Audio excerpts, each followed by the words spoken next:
Assalamualaikum. Salam sejahtera dan salam Malaysia Madani. Saya Ahmad Haris Fahmi bin Ismail yang bersekolah di SK Sungai Pedaun.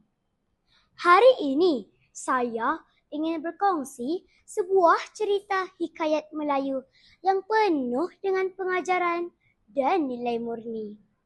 Saya harap para penonton dapat menghayati keindahan dan budaya warisan kita. Tajuk cerita saya pada hari ini ialah Angan-angan Mat Jenin. Di sebuah kampung, hiduplah seorang pemuda bernama Mat Jenin. Dia terkenal kerana suka berangan-angan dan bermimpi besar tanpa membuat apa-apa. Setiap kali orang bertanya, apa cita-citanya? Dia akan menjawab tentang kekayaan dan kejayaan yang jauh di awan biru. Suatu hari, ketika Mak Jenin sedang memetik kelapa, Mak Jenin berangan-angan akan membeli ayam lalu membesarkannya hingga menjadi banyak. Sehingga akhirnya Mak Jenin menjadi kaya raya.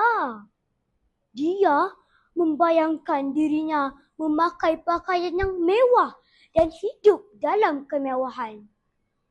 Namun, orang kampung sering menegur Mak Jenin kerana terlalu banyak berangan tanpa usaha.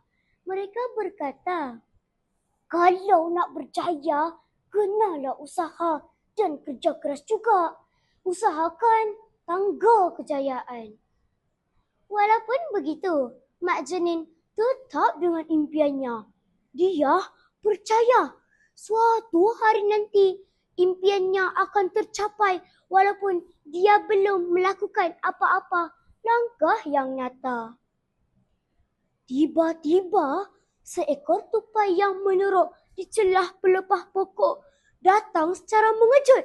Mak Jenin terkejut dan terlepaslah pegangannya daripada pokok kelapa itu.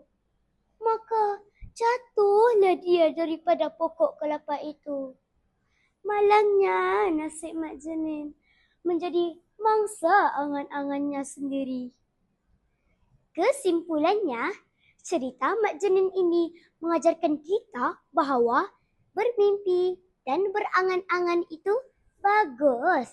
Tetapi yang lebih penting adalah usaha dan kerja keras juga. Jangan hanya duduk diam tanpa bertindak. Nanti impian tu hanya tinggal angan-angan sahaja.